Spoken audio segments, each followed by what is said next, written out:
When a black man raises his head towards the sky, hands towards the clouds, both open palms, it's difficult to determine if he's talking to God or an officer of the law showing them he's unarmed.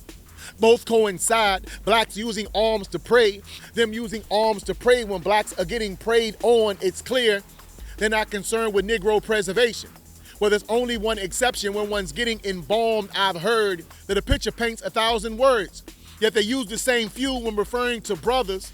It's disturbing how they go from live art to still life. It's obvious black, brown are not primary colors, so they add red, blue, accentuate the canvas. Something about crimson dripping that enhances the piece, and blue rags add texture to appearance. It's apparent.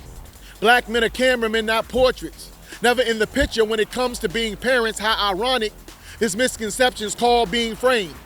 Artists never paint minorities, doctors, teachers, only brushstroke criminals, assume concealing pistols, rarely celebrate blacks here in the physical, only honor them with murals, t-shirts, and vigils. These streets are dangerous war zones. Here home feels just like Afghanistan, Iran. A brown man has no choice but be soldier, because civilians have options, but if you were born with melanin, you are already villain. No need for enlisting, you were drafted at birth. But be warned, there's no medals of honor for killing. And if you're wounded or worse, there's no Purple Heart, no war memorials, only spray painted names tattooed on buildings. Felix deserved better. Eric deserved better. They all do, actually. When a black man raises his head towards the sky, hands towards the clouds, he may commit blasphemy. Asking God why he's been forsaken, never gave evolution credit for creation, now staring down a barrel, seeing a bright light, hearing a big bang causing its expiration is literally breathtaking. His back has always been against a wall. The exception when he's facing one being patted down. The African-American perspective is usually dark because art imitates life. There's no bulletproof smock, so his hue is still Huey. Paint no pretty rainbows lest you count coalition. Richmond's full of Basquiat's.